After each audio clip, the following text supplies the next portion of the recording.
Hello, listeners. From the RSNA, this is the Radiology Cardiothoracic Imaging Journal podcast. I am your host, Praveen Ranganath, and I am a radiologist from Dallas, Texas. In this podcast, we explore research advances and technical developments in cardiothoracic imaging through conversations with our authors, our editors, and experts in the field. Enjoy! Hello, listeners, and welcome back to the podcast. Today, we have a paper focusing on a very unique technique in fetal imaging. The title of the featured paper is as follows: Reliability of 4D Flow MRI for Investigation of Fetal Cardiovascular Hemodynamics in the Third Trimester. This paper comes to us from our colleagues at the University of Colorado. The lead author is Dr. Erin Englund, and the senior authors are Drs. Richard Friesen, Lorna Browne, and Alex Barker. So this paper describes a novel method of performing 4D flow MRI at 3 Tesla, aided by Doppler ultrasound gating, and that's Doppler ultrasound gating of the fetus. The results are from 34 different pregnant participants, and this method was found to be precise, repeatable, and internally consistent in evaluating the hemodynamic measurements of the fetus. The findings suggest that this MR technique can be a reliable tool for studying fetal cardiovascular development, specifically in cases of cardiovascular anomalies, for example, coarctation of the aorta. So to explore these ideas further, including the methodology behind how this MR technique is performed, I had the privilege of chatting with the lead and senior authors of this paper for this conversation. Let's jump into that conversation now. Listeners, welcome back. We are joined today by the authors of a recent publication in the journal. As a reminder, the title of that publication is Reliability of 4D Flow MRI for Investigation of Fetal Cardiovascular Hemodynamics in the Third Trimester. This comes to us from our colleagues from Colorado, and I'm joined by a multitude of the authors. These are Drs. Erin Englund, Rick Friesen, Lorna Browne, and Alex Barker. So what we're going to try to do is talk about the technique, the results, and the applications of the really cool stuff that are discussed in this paper. But first, before we begin any of that, let's introduce each of our authors. So Erin, why don't we begin with you, and then we'll go to Rick, Lorna, and Alex. Erin, would you mind telling us about yourself, where you're practicing, and what your academic areas of interest are? Thank you so much for having us. I'm Erin Englund. I'm an assistant professor of radiology at the University of Colorado Anschutz Medical Campus. And I'm a PhD researcher in the Advanced Imaging Lab. My interests are in the development and deployment of quantitative dynamic MRI methods, both from an acquisition and post-processing standpoint. Awesome. Thanks, Erin. Rick, let's move to you next. My name is Rick Friesen. I'm an assistant professor of pediatrics, working as a pediatric cardiologist at Children's Hospital Colorado.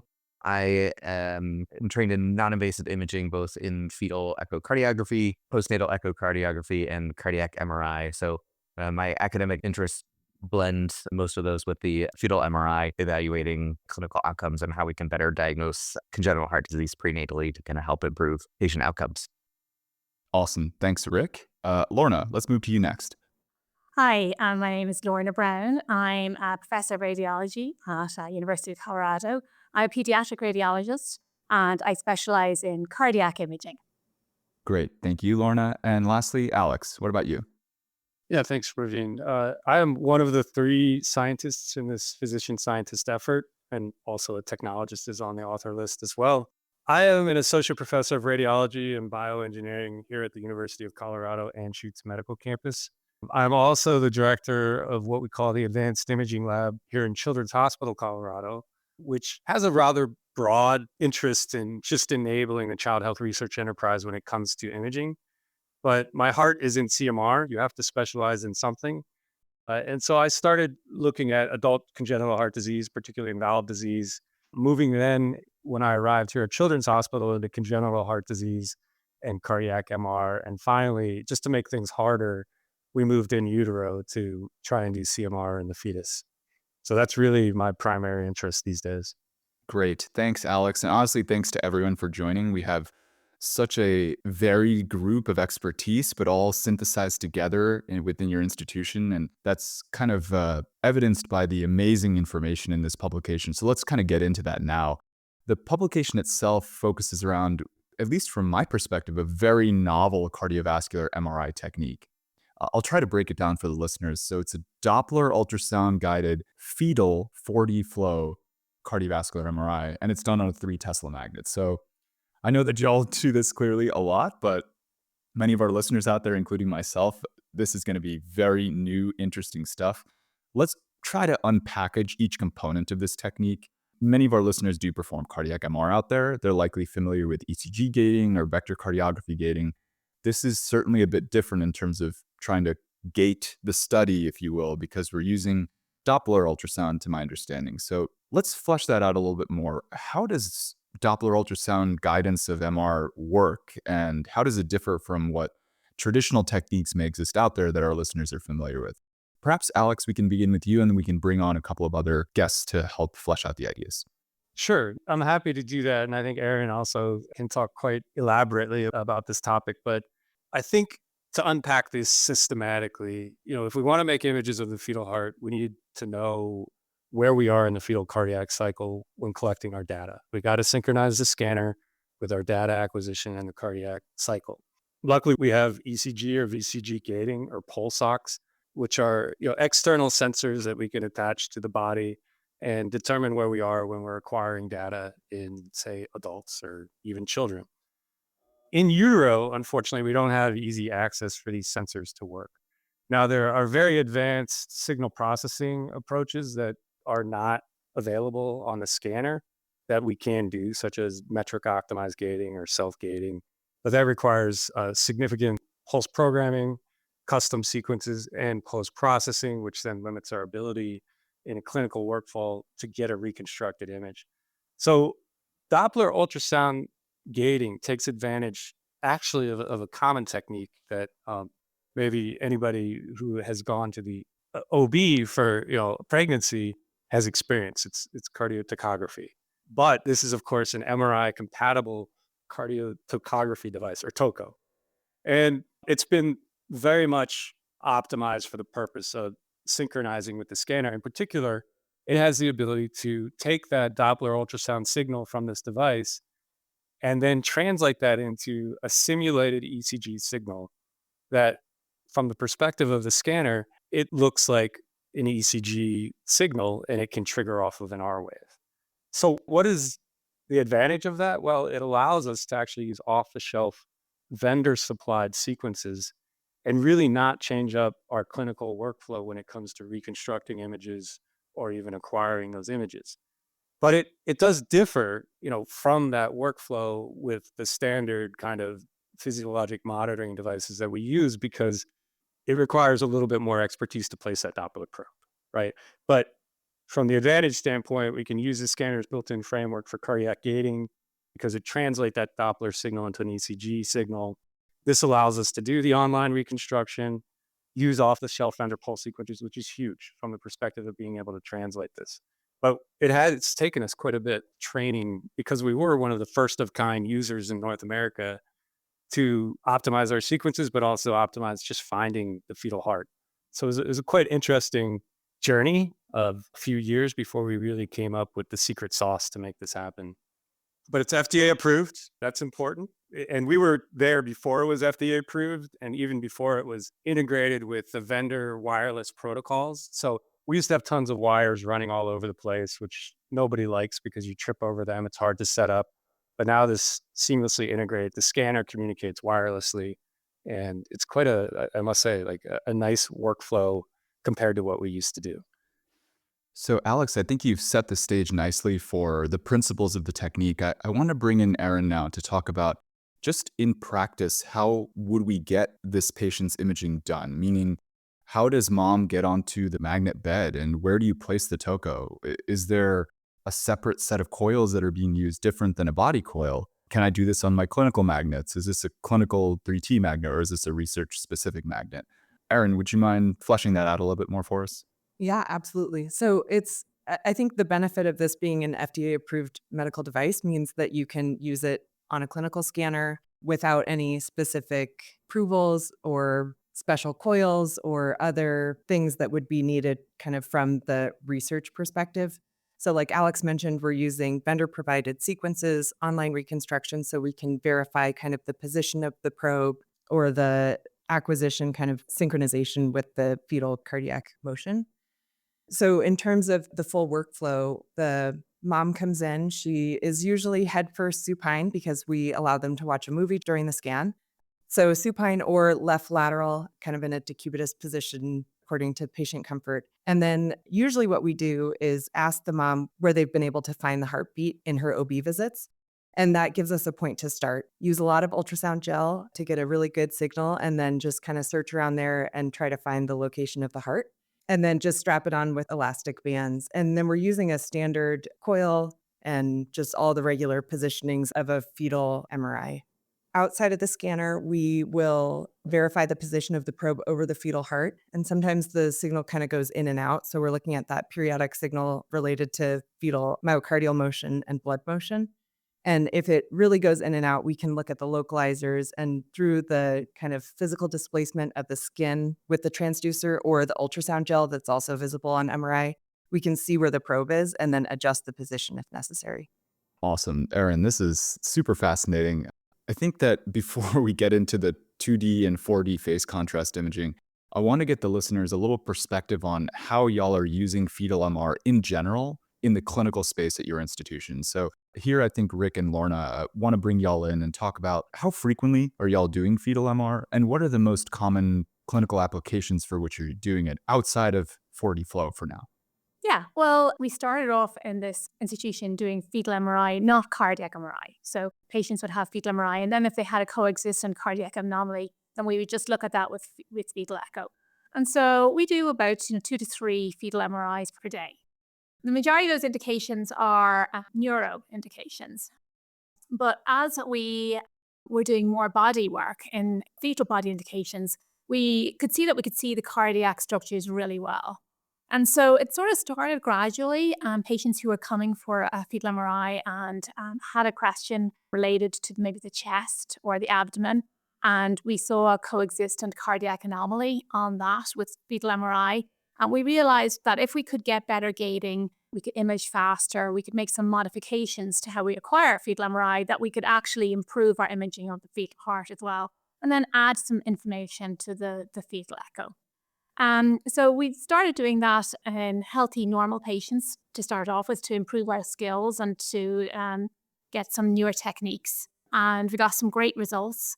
And then we wrote out a research program where we were looking at a select few disorders. And so those are really rapidly translating to the clinical space. So now we're doing fetal cardiac MRI clinically in patients who have a need to have really more definite planning for the perinatal period, so the delivery room and the postnatal period, where the information about what exactly is going on in the heart is critical to ensuring appropriate delivery planning and perinatal care.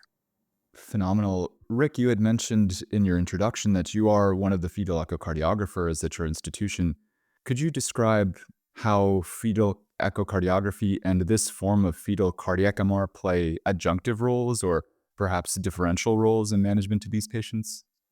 Yeah, absolutely. The fetal echocardiography is always going to be sort of the gold standard of prenatal cardiac imaging. And the big advantages of fetal echo is sort of its ease of use and accessibility, particularly, and good imaging in early, late first trimester, second trimester imaging. And I think where the limits of echocardiography come is really more in later gestation and looking at a lot of extravascular structures. And so for certainly many ductal dependent lesions or other ones where there is a question about need for prostaglandin or urgent intervention postnatally, as fetuses progress during pregnancy, echocardiography becomes quite limited due to different shadows, maternal body habitus, lack of amniotic fluid. And I think that's where cardiac MRI, for fetal cardiac MRI, really adds an additional piece of the picture to be very complementary to fetal echo by being able to better visualize extracardiac structures and be able to look at volumes and flow and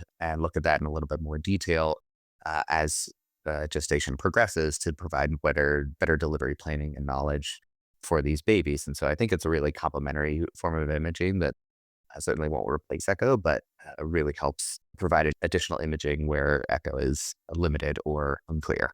And quick follow-up general question for you, Rick, about how these results have been utilized at your institution. What are the clinicians doing with this information afterwards? Is it surgical planning? Is it maternal planning, or a bit of both?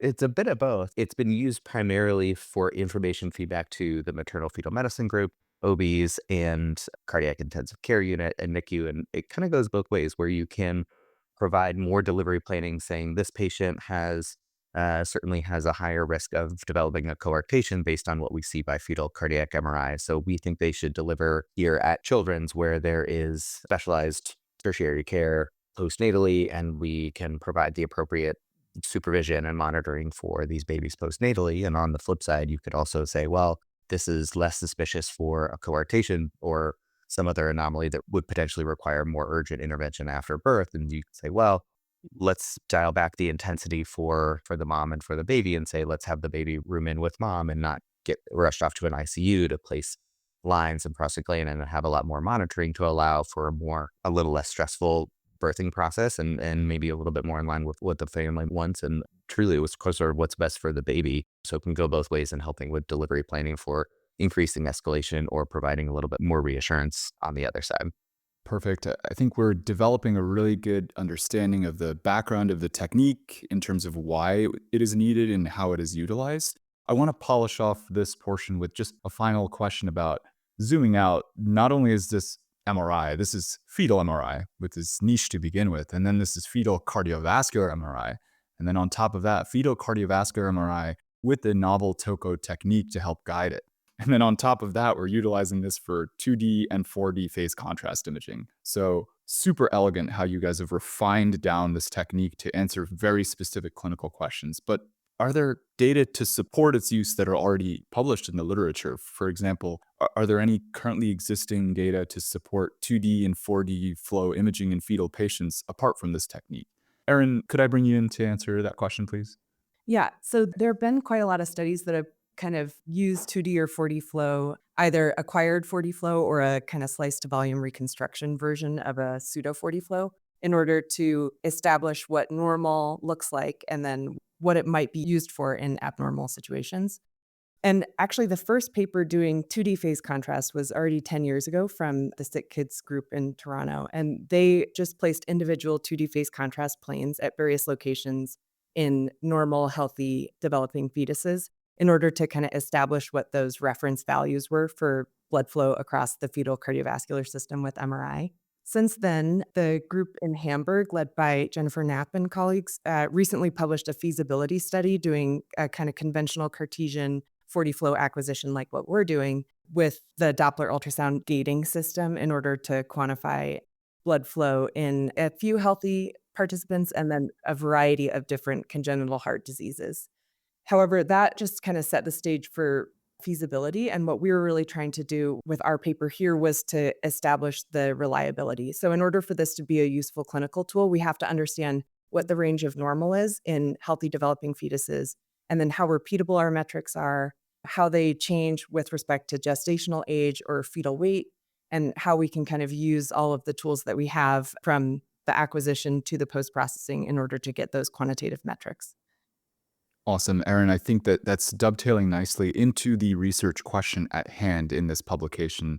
Want to get into what sort of patients specifically y'all included.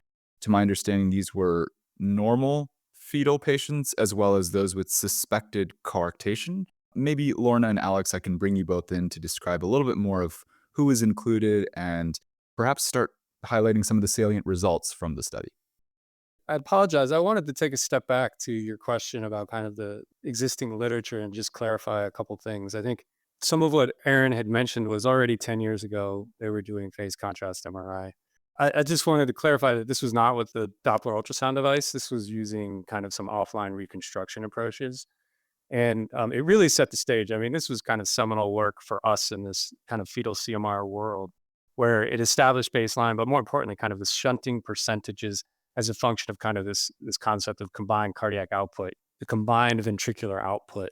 So the aorta supplies 40% of blood flow over the cardiac cycle, and the MPA or the right heart contributes 60% of the cardiac output. And then you can break that down into how much does the isthmus contribute to the descending rate of flow, et cetera. And this whole body of literature was really important because then it kind of informs some of the subsequent literature, whether it be the NAP group from Hamburg, which then finally showed that it's possible to do 4D flow, or it was feasible to do 4D flow with a Doppler ultrasound device.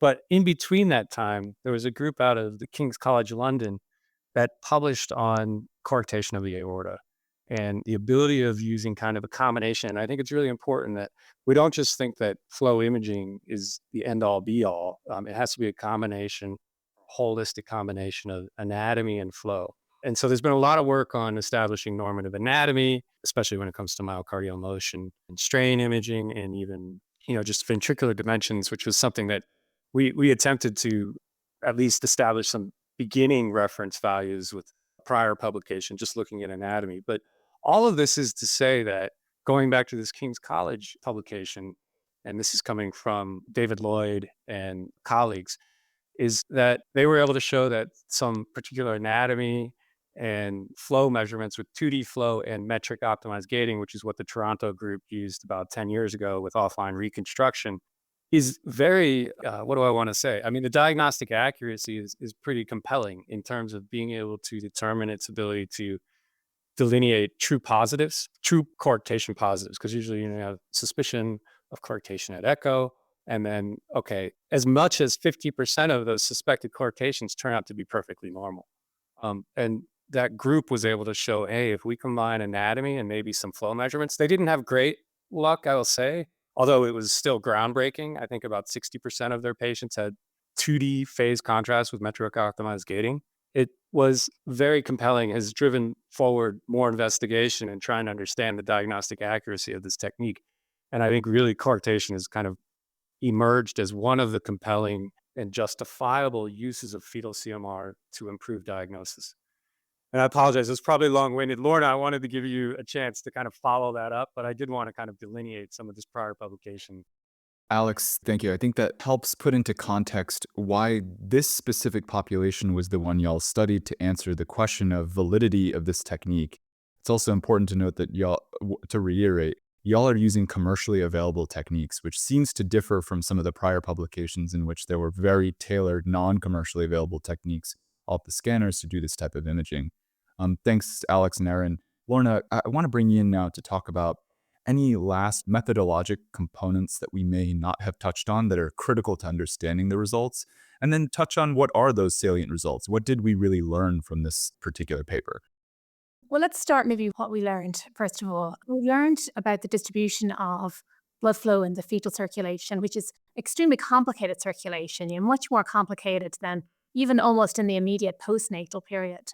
And really understanding what that normal distribution by 4D flow was very important, and making sure that also was concordant with what's existing out there in the literature from what we know from years from fetal animal studies, but also more recently from 2D phase contrast imaging, as Alex and Erin mentioned from the other sites. So establishing what those relationships were between the distribution of blood flow in the normal fetus was extremely important. Alex mentioned that it is a mixture of morphology and flow, and we know that from cardiac MRI. You can't just take one piece of information and really just interpret it. You're really taking the patient's anatomy and the distribution of blood flow and putting that together in a sort of holistic picture, all these little pieces of the big jigsaw putting together.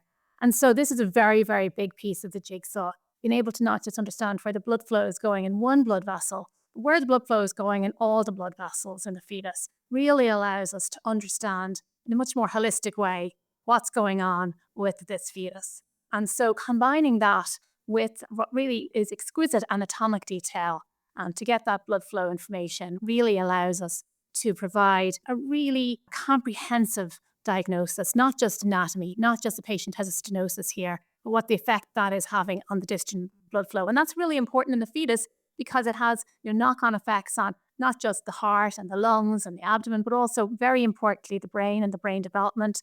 And also there's the interrelationship of placenta and the fetus, which is also very much blood flow related and incredibly interesting. So understanding the distribution of blood flow was incredibly important.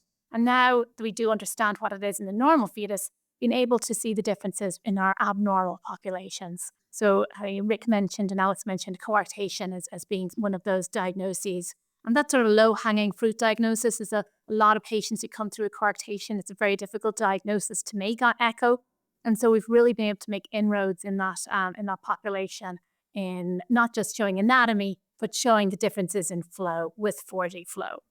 And we're also looking at multiple other diagnoses. Congenital diaphragmatic hernia is a relatively common diagnosis. Those patients have a combination of an anatomical and flow disturbances. So those patients get a lot of pulmonary hypertension.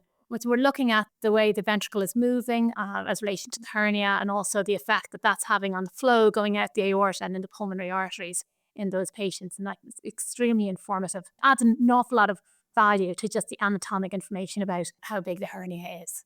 Small, less-sided structures. More commonly, you'll see that in the older population as Fontan patients. But we're really trying to find out what's happening in the fetus and trying to understand, how the development in the fetus is progressing, because it is very much a sort of transitional period of time within the fetus where stenosis in one area may or may not lead to a change in another area, and we're looking at that really in utero and seeing what happens and trying to predict if you have a problem in one area, what's going to happen to that baby at birth and shortly after birth, so that we can inform at the delivery room and the postnatal care. There are an awful lot of potential applications of this. We're starting small, but there are patients who have very unusual cardiac disorders that none of us see very often, and really adding the anatomical and flow information you can get with fetal cardiac MRI can really help us understand what that baby's going to look like at birth. And again, prepare if we need to have intensive care, if we need to have cardiac catheterization, if we need to have cardiac surgery on standby, what we need for that baby at the delivery room to give them the best chance of the best possible outcome. She's mentioned that coarctation is sort of low-hanging fruit, which is true because a lot of patients come through there, but there's also a lot of questions about that diagnosis, which Alex mentioned that it's been referred to by some of the leaders in fetal echocardiography of calling it the Achilles heel of the fetal cardiologist in diagnosing a coarctation prenatally. And so there's really challenges no matter how good of imaging you are. And at a recent conference, fetal leaders were up on stage saying, well, if I could kind of get a better sense of the morphology of the arch or how the physiology is changing that is really challenging by echo, then that would help me diagnose coarctation prenatally a little bit better. And I think this is a really classic example of something that we can do with fetal CMR. And in order to understand what is abnormal and what abnormal physiology and morphology is, you have to really establish what normative data is. And I think that's where this paper is really helpful, because if the complex physiology of the fetal circulation with multiple shunts, both intra and extracardiac, knowing what is normal, then you can start to understand how things may deviate from that and how that may affect postnatal physiology. Lorna and Rick, I think as a testament to understanding the reference normal fetal circulation and then appreciating some of the variations that are pathologies in these patients is so eloquently established in a set of images that y'all included in your publication, even for general cardiothoracic imagers to appreciate the flow line 4D flow images on these fetal patients. They are so beautiful to look at, and they really so well demonstrate at least normal physiology and anatomy and how it can apply to abnormalities.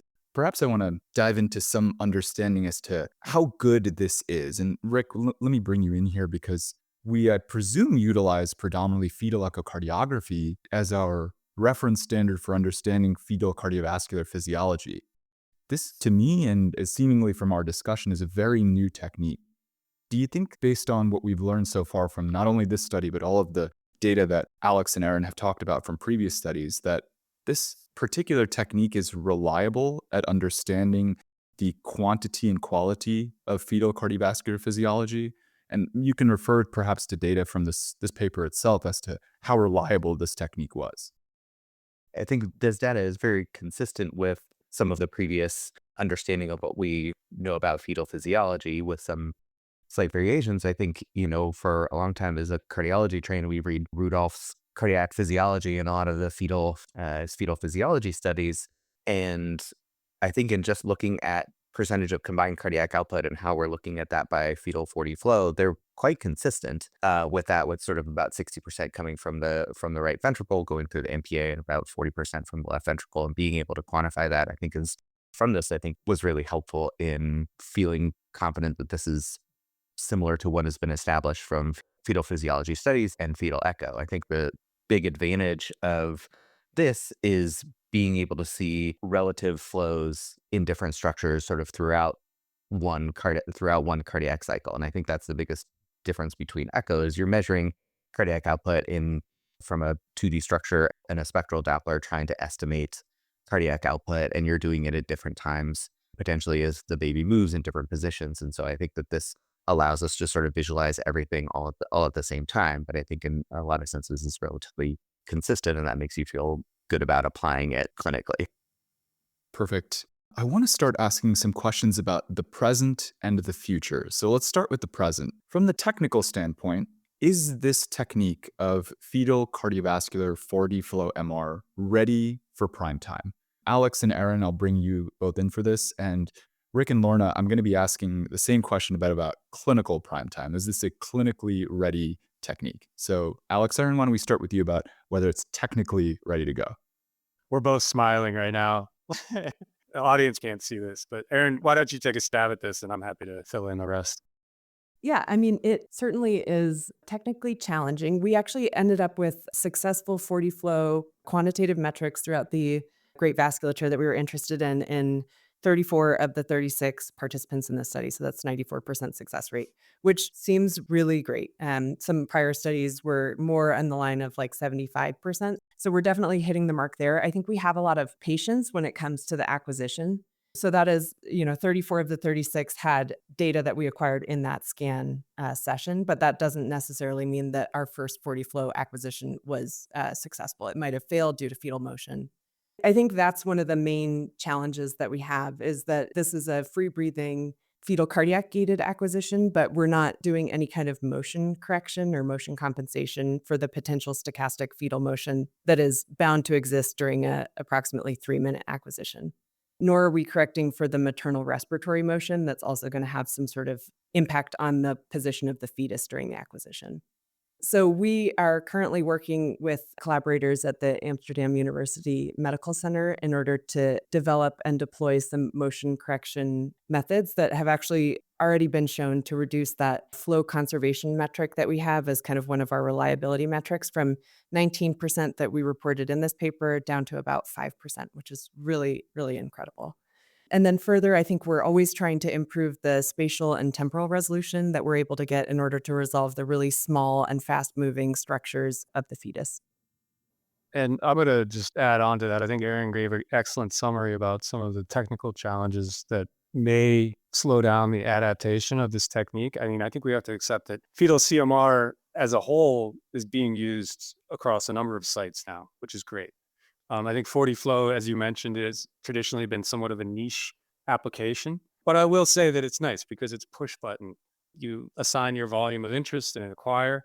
It is exceptionally challenging, even for us as an expert center, to do 2D phase contrast and reliably obtain a measurable image. I mean, just with the baby moving. And so, as Erin mentioned, we're really working on MoCo. But backing up to just, the off-the-shelf 40 flow, I really think the challenge is the post-processing. The acquisition is fine, but then you have to really post-process that data. And I'm going back to Rick, and that is, I think really it's the percentage contribution of the various vascular territories as a function of combined cardiac output where we're really confident. I mean, we were within 6% of the Toronto paper with 2D phase contrast. So I think that was really encouraging. And Erin reports a lot about kind of the repeatability and reliability, which were actually very surprising to me. I was very happy to see that we can actually justify that we're doing this because this allows us to move on into a patient population.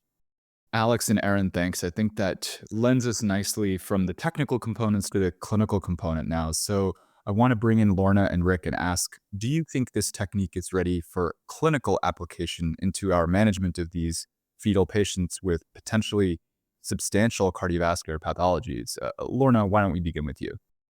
Yeah, absolutely. So we are doing fetal cardiac MRI generally at 3 Tesla, and that enables us to do 4D flow. We really don't have enough signal in the fetus to do 4D flow at 1.5 Tesla. So we preferentially are doing our fetal cardiac MRIs at 3 Tesla. And we are running this sequence in everybody who has a fetal cardiac MRI. And we've gotten very good at it over time, as Erin had alluded. we probably are getting a clinical patients, an 80 to 90% success rate of getting fetal 4D flow in our cardiac MRI patients. And, it really is incredibly valuable to have that. I almost feel when I don't have a fetal 4D flow that has, been successful, which again is rare. I almost feel like I have one arm behind my back reading that patient out because it's just so hard to get 2D phase contrast data. And even if you do, it's only in a sort of maybe a limited vessel. And so you just don't understand the full perspective of what's going on in the flow and fetus. So I absolutely think it's ready for prime time. It does need to be done at 3 Tesla, and there definitely is a learning curve. But, I think that the technique that, Erin has published here and is widely available, and it's ongoing improvements all the time. In another year's time, there's going to be some further improvements in it. It's going to be faster. We're going to be able to do it in younger babies. We're going to do it in babies who are moving. And so that success rate of getting it is just going to continually improve, and the reliability and robustness of the technique is just going to continue to improve. On the cusp of something, I think it's going to be an invaluable tool going forward. I think already for us, we really feel that it's an incredibly valuable tool, and we're just going to be using it more and more. Before we dive into those potential future applications, Rick, I want to get your thoughts from fetal and pediatric cardiologic medicine as to whether you think this tool is clinically ready, not only for yourself, but also other practitioners out there at your institution or other cardiologists out there. Do you think they're ready to accept this type of data? I think so. I mean, I think there's a little bit of a clamoring for it in the fetal community. I get asked a lot from other centers at fetal cardiology. It's like, how do we start this at our institution? I think there's a desire to have that complementary imaging and ability to understand fetal physiology and fetal pathophysiology to improve our prenatal diagnosis and postnatal expectations. And so I think from a clinical standpoint, I think it's ready. I mean, we, are using it and making decisions for patients, particularly with suspected coarctations, and are using it to make those clinical decisions already. And I trusted the other fetal cardiologists here have a lot of trust in it and have also found the benefits. I think that's the biggest thing is when we were first starting of showing them the results. Here's what we see. Here's the pictures. Here's the flow distribution. Here's where we think this baby is in terms of requiring specialized cardiac care after delivery or maybe less intense. And as those outcomes became more fleshed out, the faith in this technique really grew where they could see the clinical application for it. And then started to ask about other types of congenital heart disease where understanding physiology is really important for delineating our postnatal outcomes. And so I think that, when we present this data at different conferences or things like that, there's a really strong interest out there in being able to see this and understand the fetal circulation, and seeing that through 4D flow, I think really highlights fetal physiology. And I think that fetal cardiologists are quite interested in this. And I think they're ready for this to become a more widely utilized tool. Great. I think we're coming to the close of our conversation. I want to end with some ideas about the future of this space. So perhaps we can talk about any upcoming science or upcoming studies that are coming from your group or in the space of fetal cardiovascular MR and 4D flow in general. And next, what y'all are most excited for in this space at your institution? Like, where's the new fun application going to be? Erin and Alex, why don't we start with you, and then we can go to you, Lorna and Rick. That's a fun question. I'm going to hit things at a real high level. And then maybe Erin will pick some particularly interesting subtopics here, but where are we going? What's the future? I mean, we've already mentioned motion correction. I mean, that's really exciting. We're doing a lot of things on that part. We're taking the raw data from the ultrasound, logging it, and then we're going back and we're retrospectively reconstructing things. But keep in mind, we always have that online reconstruction pipeline, but we're seeing really great results there. This is in collaboration with our Amsterdam University Medical Center folks, some guys who have a pedigree from Toronto also who are working on this. And it's really exciting. We're also on the hardware side. We've developed a new Doppler transducer that has a wider field of view, which will improve our ability to detect. So right now we just kind of have this cylinder that's 5 centimeters in diameter that is available to detect motion of the fetal heart. Well, we've kind of gone back and redesigned it to have a broader, more beam spread type pattern that allows us to maybe capture and be more reliable with our gating, which has also been something that we've learned over the years how to optimize, but it could be better. Maybe one of the weird, fun side projects that's come about as a result of this is we have to normalize our measurements. And the way we're normalizing our measurements is with fetal weight. How do we compute fetal weight? Well, it's actually just computing the surface rendering of a 3D fetus and computing the volume and then applying a density to get weight.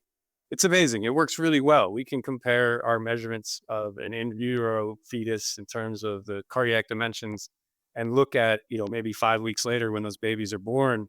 And while maybe the volumes are 1 mil to 3 mils bigger, the index volumes by weight line up perfectly.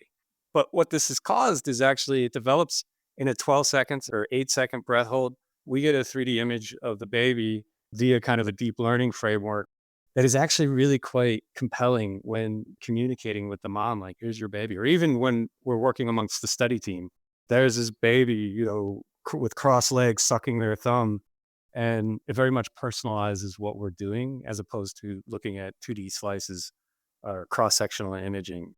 And that we're working on simply, we can basically do the imaging in 10 seconds, send it off to our deep learning computer, and back comes a 3D rendering of the baby with a fetal weight. And we're working on incorporating this into the workflow where it's online on the scanner.